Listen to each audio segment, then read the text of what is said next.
मिलता लोकावा में राजा मोरन के भवनवा।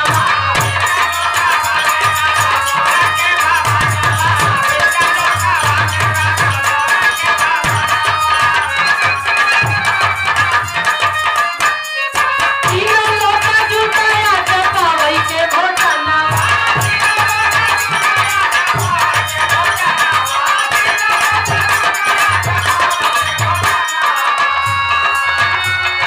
चूड़ी के महक से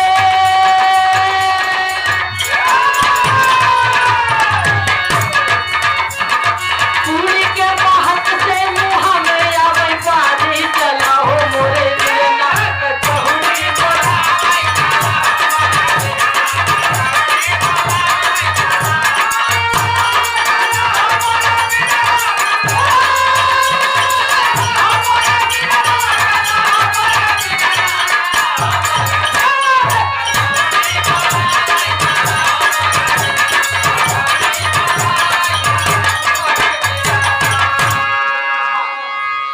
बाबूजी ब्रह्मा जी बताएं कि मृत्युलोक में राजा मोरन की बड़ी बढ़िया पूरी छनत बा। भगवान विष्णु कहे न्योता पाए आहा। ब्रह्मा जी कहन हमका तो न्योता नहीं मिले लेकिन तोहका तो मिला होई। विष्णु जी कहन जब तोहका नहीं मिला बा तो इधरो मामला गड़बड़ी बा, न्योता हमहू का नहीं मिला बा। ब्रह्मा जी कहन ऐसन करा हमका तोहका भले न्योता नहीं मिला बा लेकिन भगवान भोलेनाथ का जरूर मिला हुई। यहाँ से कि उनकर पूजा तीनों लोक में होता। यही सोच के दोनों जने चल देते कैलाश पर्वत। देखा था तो भगवान भोलेनाथ भांग धतूरा छाने मस्त आसन मार के बैठा है। दोनों जने पहुंचन के देखे कहन प्रणाम भैया। भोलेनाथ हाथ जोड़ के कहन प्रणाम भैया। भोलेनाथ कहन आवा बैठा यहाँ पत्थरे बा। ब्रह्मा जी कहन यहाँ बैठे ना ही आई है। ब्रह्मा जी बताएं कि मृत्युलोक में राजा मोरन की बड़ी बढ़िया पूरी छनत बा। भोलेनाथ कहन न्योता पाए यहाँ। ब्रह्मा जी कहन हमका सब तो न्योता नहीं मिले लेकिन तोहका तो मिला होई। भोलेनाथ कहन तोहका लोग का नहीं मिला बा तो घरों खाली न बा, न्योता हमहू का नहीं मिला बा। ब्रह्मा जी कहनी तीनों जने के न्योता कटा कैसे। भोलेनाथ कहन भाई हमका तो नहीं पता बा। ब्रह्मा जी कहन ऐसन करा आवा चली बिना न्योते के। भोलेनाथ कहन भाई हम तो ना जाओ तो का लोग का जाई को है तो जाओ। ब्रह्मा जी कहन काहे न चलबा। तब भोलेनाथ बताओ थे का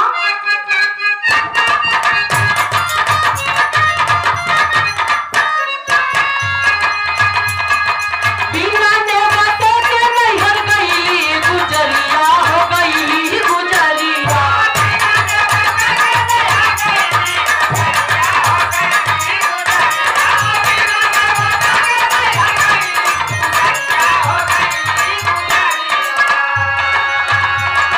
अग्नि में कूद के जलवली खटरिया जलवली खटरिया।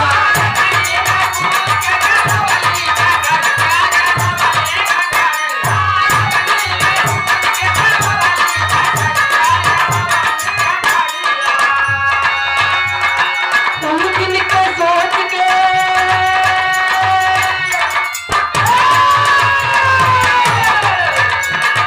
उन दिन के सोच के नयन में आंसू वही चला हो मोरे पिया चहुरी बोला वही चला।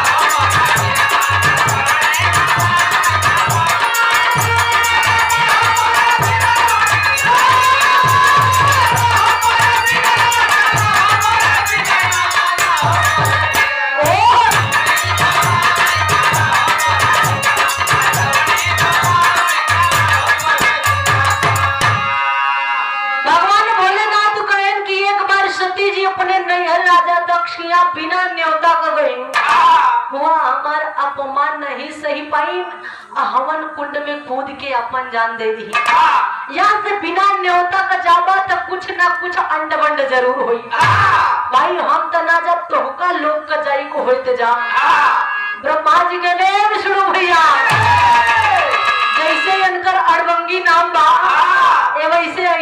गई है, इनकर चक्कर छोड़ा आवा हम तू चली। बाबूजी दोनों जने चल देते। रास्ता में भगवान विष्णु कहे भैया ये रूप में चल गई तो हमका तोका सब पहचान जाएंगे, यहाँ से वेश बदलना। बाबूजी दोनों जने जोगी के वेश बनाए के राजा मोरंखिया पहुंच गए। ब्रह्मा जी का हाथ देखा था भैया अपनी पास बैठते ही वो पत्थर चलत बा, मौका बड़ा बढ़िया बा। आवाज चुप्पे से ये धीरवा कहती बैठ जाई और चरचर कचौरी खाई और चल गई। बाबूजी जाई के दोनों जने पात के किनारे बैठ जाते। उधर से नारद जी पात में टहर टहर निगरानी करत रहा था।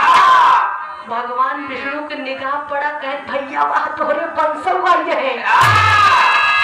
ब्रह्मा जी कहे मुड़िया निचवा कह के खाए यार क्यों चीन हो ना पाई। बाबूजी पात में टहर टहर के नारद जी ब्रह्मा विष्णु के देखे के पहचान जाते। पहचानने के बाद करत का जोर जोर से चिल्लाते राजा मोरा, राजा मोरा, महाराज आप कहाँ है। नारद के बात सुन के राजा मोरंग दौड़े दौड़े आते हैं। देवर्षि क्या बात है, आखिर आप हमें क्यों बुला रहे हैं। नारद कहत पहले हमारे बात सुना। राजा मोरंग के हम तहार यहाँ बात सुनी कि इतनी बड़ी भीड़ संभारी, बतावा क्या कह दिया। नारद जी कहन पहले ये बतावा तू कितना न्योता बांटे हा, कितना चिट्ठी काटे हा। राजा मोरंग कहे नारद जी तू जय बतिया करत है यार, सब अंडक बंडई करत था, आखिर हम तोका कितना गिन के बताई। नारद जी कहन तोका गिन के बतावे के पड़ी, तोका गिन के बतावे के पड़ी। यहाँ से हमका कुसारन बिना न्योता का ये है। नारद के बात सुन के ब्रह्मा के मानस पुत्र देवर्षि नारद मौका पाए मजाक ठोक दिए। नारद के बात सुन के राजा मोरंग कहे नारद खाई दा, बिना न्योता वाले खाई है तभी तो लड़का हुई, बिना न्योता वाले खाई के जाई है आशीर्वाद दी है तभी तो लड़का से भेंट हुई।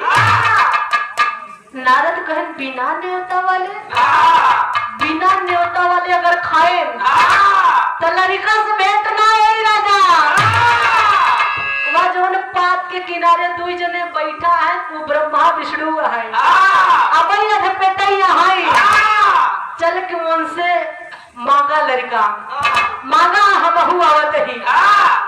बाबूजी नारद के बात सुन के राजा मोरंग एकदम गदगद हो गए। कहने वाले दुनिया के मालिक कोनो मंदिर, कोनो तीर्थ स्थल, कोनो देवघर ऐसा ना बचा हुई जहाँ हम अपन माथा न टेके हुई, लेकिन तू कहूँ दर्शन नहीं दिया मालिक।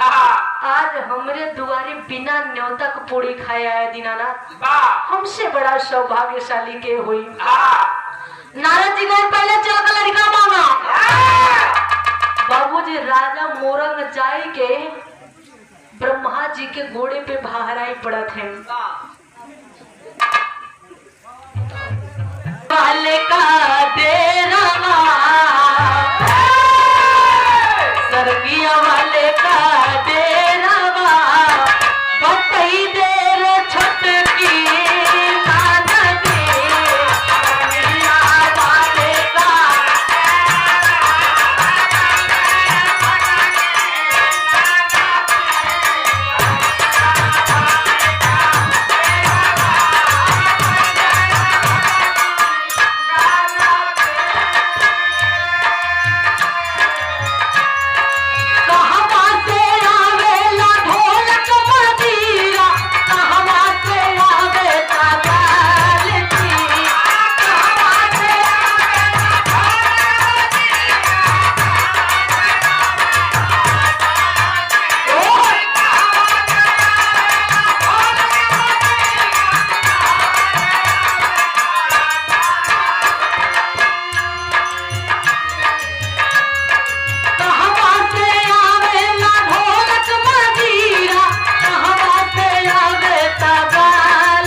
धई के चारानवा,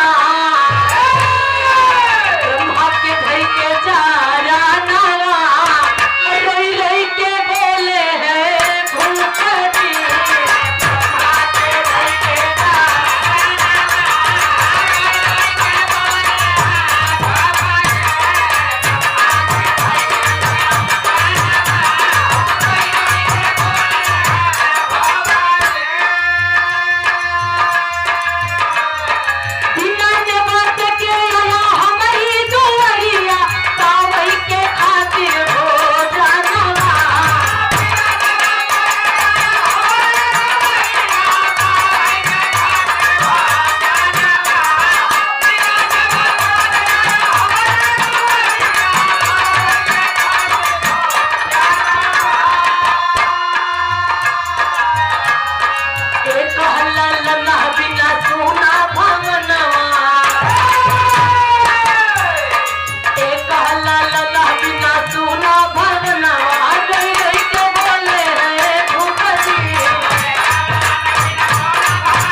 कार्यक्रम के मल्लिकार महोदय जी की तरफ से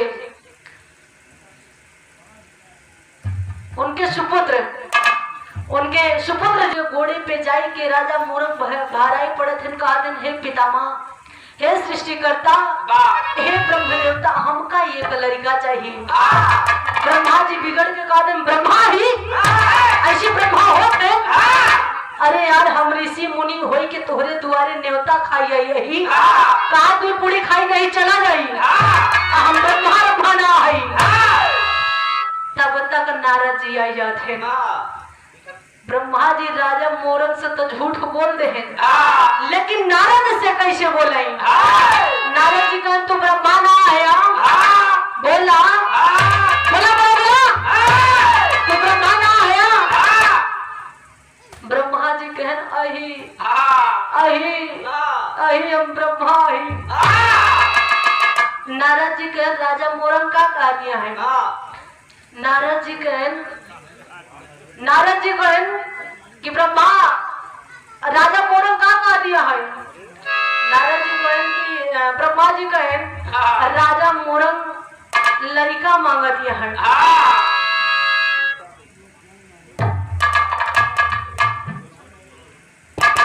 कहन की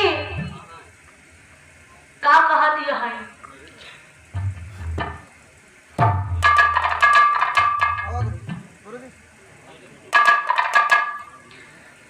बाबूजी नारद जी जब पूछे तो ब्रह्मा जी कहन की लड़का मांगता है। बाबूजी नारद जी कहन तू इतनी बड़ी दुनिया बनाई राजा, राजा के अच्छी लड़के नहीं दे सकता। बाबूजी ब्रह्मा जी पूरी सृष्टि पुराण उलट कर नारद के दिखावा थे कि राजा की किस्मत में सब कुछ बा, लेकिन औलाद वाला पन्ना खाली बा, इनके किस्मत में लड़का नहीं बा। नारद जी कहन अच्छा इनके किस्मत में लड़का नहीं बा, तो आज के कचौरी तोहरे किस्मत में नहीं बा। न्योता पाए रहा, चिट्ठी दिखावा। नारद जी के बात सुन के राजा ब्रह्मा जी कहन नारद तू कैसे बोलत यहाँ? नारद जी का नाम एकदम ठीक बोलत है। जय कचौरी खाए आज सम्मिन सम्मिन पलटा, तनिको टेढ़ रही तो मारे में एक मुड़िया जो तैयार हो जाएगी। अब बगल में भगवान विष्णु खाए पड़ा है, जय कचौरी अंदर जाए तैये सही।